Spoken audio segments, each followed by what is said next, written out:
Hey guys, Meteorologist Chris Tomer here with this Wednesday mountain weather update. All right, let's start up in Alta, Utah, because they just surpassed the big 500-inch benchmark up there now with a season total of 507. This last storm really put you over the edge with basically 2 feet of snow out of this last storm. And you could still see a little bit of very light snow today and also tomorrow, kind of lingering with this storm system. Let me take you into Colorado. Winter Park picked up 7 overnight.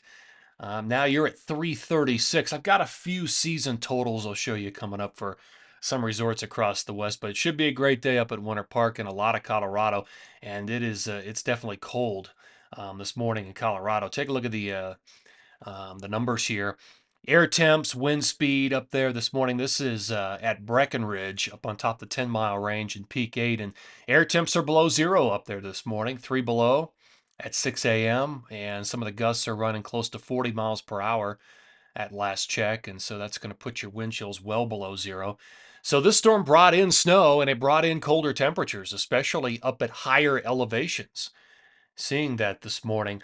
All right, let me take you back. I want to show you radar out of the west, and here it is. There's still some leftover snow over parts of Utah, Wyoming, Montana, the Pacific Northwest. There's a little bit in Colorado as well, mainly over the eastern plains, but it's all exiting at this point, moving out with a pretty large storm system into the central part of the country.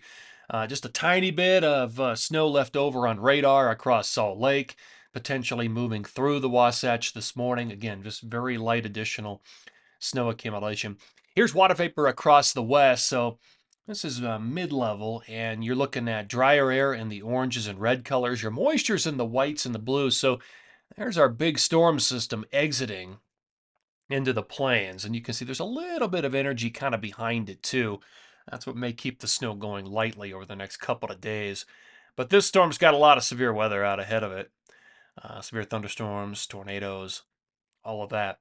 And then behind it, what we're going to see happen around the 6th, the flow is going to start to favor the Pacific Northwest and BC because there's an area of high pressure that's going to start to build in to a lot of the west between probably 4/6 and 4/12. So it's going to be an extended period, 4/6 to 4/12, with a big area of high pressure. All right, let's take a look at some of these season totals so far. And just a random selection. Mount Baker at 551. I know Bachelor's up there as well in similar territory. Alta 507. Jackson Hole 442. Revelstoke at 414. Mount Rose, Nevada 355. Winter Park doing well, 336. Aspen Highlands at 330 inches. Thanks to the guys up there at aspenweather.net for that information.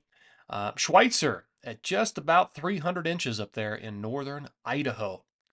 Okay, here is my snow timeline. Best odds of snow for Big Sky, the Wasatch, Tetons, Colorado, interior BC, the Pacific Northwest, Tahoe, and the Northeast. There's not a lot of additional snow ahead for parts of the West. So, for example, only light additional accumulations in the Wasatch through this time period. Tetons, light. Colorado's got a few different chances. Light on 4-2 today, moderate on 4-3, and then moderate 4-4 into 4-5. In the Northeast, it's mainly going to be rain, 4-3, and then 4-5 into 4-6. Let me just drill down very quickly here into Alta on the forecast mediagram up in Little Cottonwood Canyon, an effect of about 9,000 feet. Very little additional snow, very light additional snow over the next couple of days. Air temps in the 20s, teens and 20s today, 24 tomorrow for the high, 26 for the high on Friday, and a little bit of wind here and there, but pretty calm conditions overall. All right, the jet stream forecast. So we'll start this today.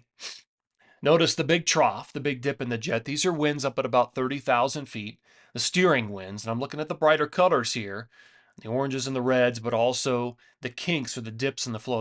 Those are going to be your storm systems. So obviously there's a big trough in the west right now, supporting all the action that we've got in the colder air.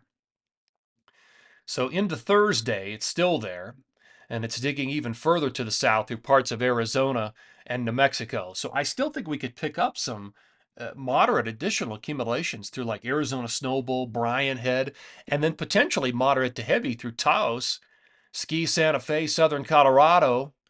Um, there you go. I mean, that's a pretty deep trough there moving through the four corners on Friday into Saturday, and then that storm kind of slides up the eastern plains of Colorado and then out. All right, and here's Tuesday next week, and notice the jet's starting to move to the north, that arcing to the north of the jet, that high pressure starting to build in.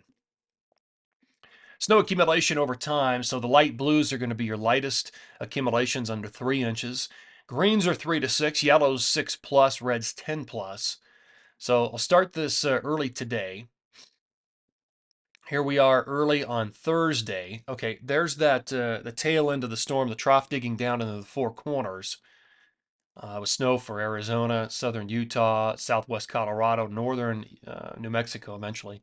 There's midday Thursday, late Thursday. Look at that. Look at the low kind of tracking its way up through the eastern plains of Colorado. All right, there's early on Friday.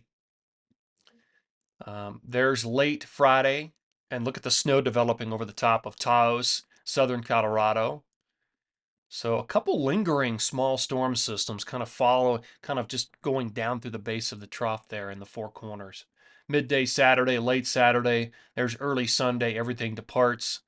Another little storm system across the west kind of fades. There's a little bit to it, but now we're starting to get into that high pressure.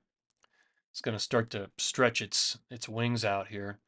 And some snow up in the northeast potentially. That's like late on the 8th into the 9th. And then there's nothing across the west here because of that high pressure. All right, here's what I'm forecasting through the 7th. So pretty light stuff. Maybe another 3, 4, 5 inches across the Wasatch. That might be optimistic, but we'll see. 1 to 2 up there in the Tetons. Potentially 4, 5, 6 up there in Montana.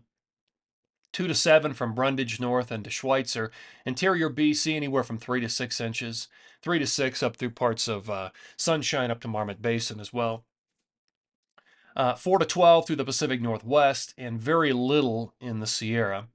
Um, yeah, in Colorado, the biggest additional accumulations are going to be in the southern part of the state and northern New Mexico, where we could see a foot of accumulation.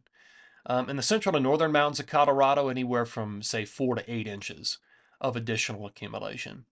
All right, up in the northeast, not a lot of accumulation. And remember, a lot of this is going to fall as rain at most of the ski areas and the base areas. It's only higher up that you're going to get the snow accumulation. And you might get 6 inches up there around Mount Washington, high up, and some of the resorts up in Maine, but everybody else is going to be pretty light. All right, we're going to end on the big western map here. Again, we're starting to move into a little bit of a quieter period, especially once we get into 4-6 through about 4-12. But before that, we still have some additional accumulation, especially in Colorado, northern New Mexico. All right, guys, enjoy it while we've got it. Appreciate you tuning in here. Take care and have a great day.